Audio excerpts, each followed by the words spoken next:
87,091 vote से आगे है और काफी टफ फाइट यहां पर नजर आ रही है। यानी कि अब जो है सीधे तौर पर ये नजर आ रहा है कि कुछ ही घंटों की देरी और कुछ ही राउंड की काउंटिंग और उसके बाद क्लियर जी के नेतृत्व में जो विकास की योजनाएं, चूंकि हमारी सरकार ने, प्रदेश की सरकार ने किसी जात की बुनियाद पर नहीं, किसी धर्म और मजहब की बुनियाद पर नहीं,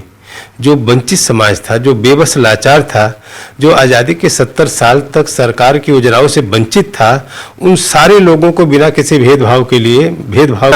हमारी सरकार ने सबके लिए काम किया। रोड है, चाहे उनके डेवलपमेंट का काम है, उनके लिए आवास की सुविधा हो, उनके लिए गैस कनेक्शन हो, जो भी है, और खास करके जो लाइन आर्डर का मामला रहा है, इससे पूरे उत्तर प्रदेश के लोग प्रभावित होकर के सारी की सारी सीट जो है भारतीय जनता पार्टी के पक्ष में देने के पक्ष में है। क्योंकि जिस तरीके से इस प्रदेश के मुख्यमंत्री आदरणीय योगी आदित्यनाथ जी ने, हमारे सभी डिप्टी सीएम, सारे मंत्री, विधायक और उत्तर प्रदेश का एक एक कार्यकर्ता पूरी समर्पित भाव से इस उपचुनाव को गंभीरता से लिया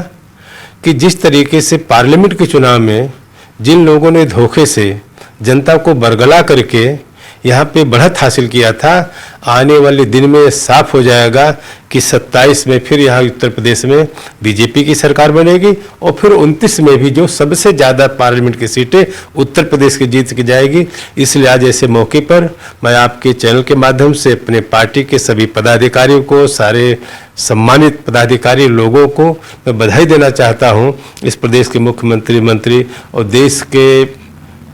प्रधानमंत्री को कि महाराष्ट्र में चुनाव जीतना लोगों को लगता है कि क्या तूफान आ गया है। आज पूरी दुनिया की निगाह जो है महाराष्ट्र में और उत्तर प्रदेश के बाई इलेक्शन पे लगा है। सर, ये अखिलेश यादव जी कल तक कह रहे थे सपा मुखिया कि 9 सीटें समाजवादी पार्टी जीतेगी, यानी कि 9 की 9 सीटें उपचुनाव की सपा जीतेगी और आज नतीजे सामने हैं। शिवपाल यादव 6 सीटों की बात कर रहे थे। रामगोपाल यादव तो कह रहे थे कि चुनाव की जो प्रक्रिया हुई इसको दोबारा कराना चाहिए कुछ सीटों पर। देखिए, जिन लोगों को लोकतंत्र पे भरोसा नहीं है, जहाँ पे आपने देखा होगा जिस सीट को लेकर के इस तरीके की बयानबाजी हो रही है, वहाँ पे लोगों ने कितनी शिद्दत के साथ, कितनी जिम्मेदारी के साथ वोट दिया है। जहाँ 55%, 56-57%, तो जिन लोगों को लोकतंत्र पे भरोसा नहीं, वो इस तरीके की बयानबाजी करते रहते हैं। मैं उत्तर प्रदेश की जनता को बधाई देना चाहता हूँ कि उन्होंने पूरी बिना किसी रोक टोक के, पूरी ईमानदारी, जिम्मेदारी के साथ लोगों ने भारतीय जनता पार्टी को चुना, भारतीय जनता पार्टी के पक्ष में वोट किया है। और आने वाले दिन में इस संकेत उत्तर प्रदेश की जनता दे रही है कि अब उत्तर प्रदेश में जो है कोई बरगलाने से बरगलाने वाला नहीं है। सारे लोग मोदी जी के नेतृत्व में, उत्तर प्रदेश में योगी जी के नेतृत्व में भरोसा करके फिर जो है उत्तर प्रदेश में बीजेपी की सरकार बनाएंगे और दिल्ली में 29 की बनेगी। सर, नतीजों के बाद समाजवादी पार्टी सीधे तौर पर आरोप लगा रही है कि उपचुनाव में आप लोगों ने प्रशासनिक मशीनरी का दुरुपयोग किया। जब प्रदेश की जनता या उत्तर प्रदेश की जनता ने उनके बहकावे में नहीं आई, उनके जो पहली बार बरगलाने का काम किए थे, क्योंकि जब इस बार की जनता ने पूरे विकास पे वोट दिया है, लाइन आर्डर पे वोट दिया है।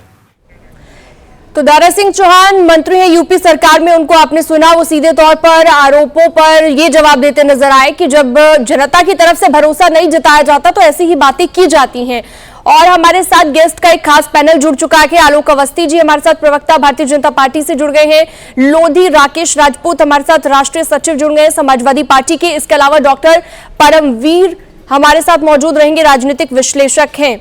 सबसे पहले मेरा सवाल लोधी राकेश राजपूत जी आपसे है, क्योंकि टैली जो हम देख पा रहे हैं, बहुत बड़ा नुकसान यहां पर समाजवादी पार्टी को होता दिख रहा है। उस हिसाब से जो दावे किए जा रहे थे कि 9 की 9 सीटें जीतेंगे, लेकिन दूर दूर तक ऐसा होता नजर नहीं आ रहा है। फिर भी समाजवादी पार्टी कैसे कह रही है कि अभी भी 5 सीटें हमारे हाथ